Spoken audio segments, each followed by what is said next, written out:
Where giants may roar the third rage. Currently, an intriguing body of water, Indo-Pacific, is in the geopolitical discussions.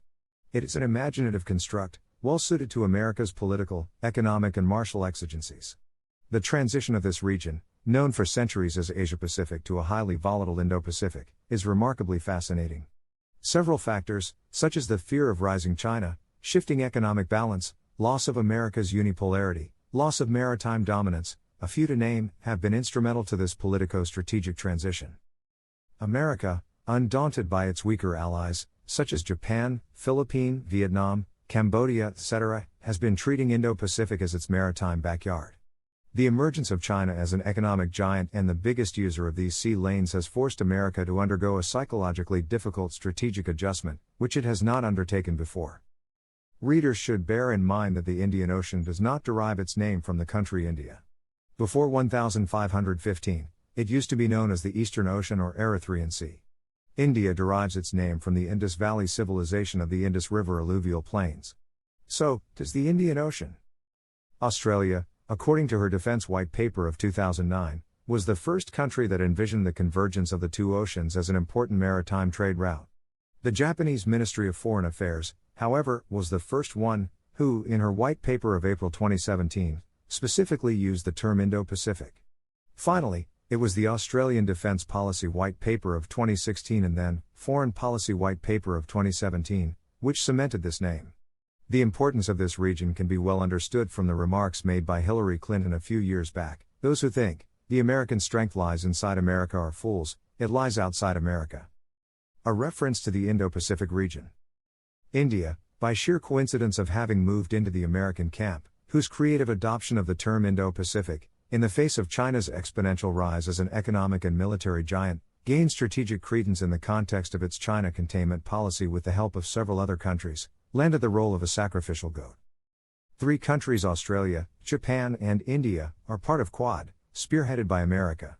In this group, however, India does not seem to fit, for it is the only underdeveloped country, marred with extreme poverty and a Himalayan panoply of other acute problems. In contrast, all other members are developed and stable countries.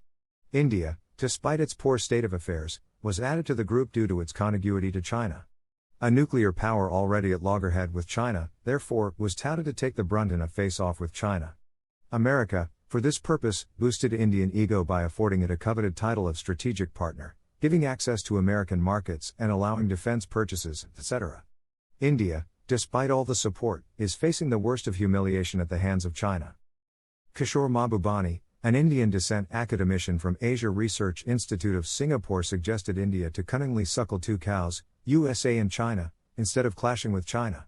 Professor C. Rajamohan, Carnegie of India, well aware of an immense developmental disparity between India and China, however, suggested a rational and pragmatic course, to be prepared for territorial sacrifices, resorting to dialogues and accept China as the dominant power in the loose rules-based multipolar world order. Those who think that America would engage in a conventional war with China are the fools. America neither has the appetite nor the stamina for any long-drawn war. Both China and the USA do not want to get trapped in the Thucydides trap. A change of hats in Japan has weakened Quad substantially, for Japan is no longer willing to confront China as before under Shinzo Abe. Australia is also questioning the American role and capacity. A recent smart maneuver by China, launching 15-plus members RCEP, has almost decimated Quad as 2 of its members, Australia and Japan, have joined RCEP. Some international relations and financial experts consider RCEP as the expansion of ASEAN. It is interesting to note that 7 of its members are also the members of the USA-led TPP, Trans-Pacific Partnership. RCEP's GDP by 2050 is estimated to cross over $100 trillion, which will be twice that of TPP. America and India are not part of RCEP. India, contrary to the American expectations, turned out to be a hesitant and sheepish partner, when the other partners, Australia and Japan, seemed vitiated and fatigued of the China containment game. China, on the other hand, has thrown an open challenge, posturing to be ready for a multi-frontal conflict. Handling border dispute with India, safeguarding maritime routes, trade war with the USA, Hong Kong, Taiwan status. America, employing its full might to maintain its world leadership role, stands a slim chance of success, for it is now too late to contain a China rising by leaps and bounds. India, in my view, would not act pompously, dare to confront China militarily, but if it does, unfortunately, be the main casualty in this game of containment. China has already occupied strategically dangerous locations of India to strangle its chicken neck, to cut it off completely, from already troubled northeastern Seven Sister States. At Galwan Valley, the PLA found an unguarded but very strategic spot on the Lak and occupied it. It places China 9 to 10 kilometers from the newly rebuilt all-weather strategic Durbuka Daulat Begoldi road that supports the lone Indian outpost of DBO at the mouth of the Karakoram Pass. India is replacing the wooden bridge with the cemented one that would not, however, guarantee a safe route for Indian forces to DBO.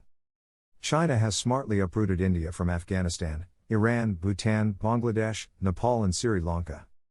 India, slapping controversial constitutional clauses against her minorities and illegal annexation of IAC, has already set in motion its dismemberment. India, suffering from the illusion of a regional superpower, has been meddling in the affairs of all its neighbors. Now, after witnessing the tanking economy of India, antiquated military hardware, demoralized and disarrayed army, ever-growing social chaos in the face of China's overwhelmingly evident strength, all her neighbors have turned against it. India, facing numerous secessionist movements, having been declared a terrorism exporting country, would not be able to withstand a slight push by China emboldening all these states, breaking away into several independent countries. https://shakir2.wordpress.com/2019/09/23/Mikhail Gorbachev of India/ Should this happen, sure it will bring much needed stability and prosperity to the entire region. https://shakir2.wordpress.com/2017/09/25/Balkanization of India/. The importance of the Indo-Pacific region is summarized as follows. China's growing stride in South Asian ports to become a household trading power, through BRI and Silk routes and NAURSIP, will tie all the partaking countries economically, politically, strategically, and militarily with it. America has lost its leadership role by withdrawing from TPP, Trans-Pacific Partnership, demanding increased compensation from the countries covered by NATO's defense umbrella, pulling out of the Open Skies Treaty with Russia, pulling out of the JCPOA Treaty with Iran and withdrawing financial support to World Health Organization. American goal in India, Pacific and elsewhere, therefore, is geared solely to contain China in every possible way. India, a Quad member, is also a member of ASEAN and considers China equally eligible for open routes in the Indo-Pacific region. China considers Quad as an anti-ASEAN Asian NATO. Japan, despite feeling insecure in the face of the growing military and economic power of China, has expressed vitiated and fatigued of the China containment idea, especially after the recent change of leadership. Many countries, littorals of Indo-Pacific, such as Vietnam, South Korea, Singapore, and the Philippines, having been ignored by the USA and the West, are at a loss. Their natural course of action, therefore, would be to join hands with China. Is the world suffering from political fatigue? China passed a new national security law for Hong Kong, giving itself sweeping powers to punish dissent as it sees fit. It brings an end to year-long protests that began in March 2019 over an extradition bill and morphed into demonstrations against the security law in May 2020. The USA threatened sanctions and tariffs if China did not roll back its security law, while the UK and EU condemned Beijing. China did not care, and, just as it has done with other human rights concerns, pressed ahead with its set agenda with little regard for USA threat or international condemnation. China's aggressive moves rather than entertaining diplomacy have left the West looking weak and powerless to stop it. China may choke the USA's economic growth. The industrial age was arrived at by coal, oil and fossil fuels. But this information age is increasingly dependent on critical minerals. The USA imports more than 80% of its supply of rare earth and minerals from China. China capturing that market could have dire consequences for the USA and the West. These materials are essential to manufacturing devices such as semiconductors and smartphone batteries, the very bedrock of the tech economy. The military relies on them also, for the production of everything from jet engines and night vision goggles to the control systems of cruise missiles. End of Taiwan saga. Washington forged a system of alliances, supported by consistent foreign policy engagements and military presence, that consolidated American power in the region with enough stability for Asian nations, including China, to prosper. That order is now challenged.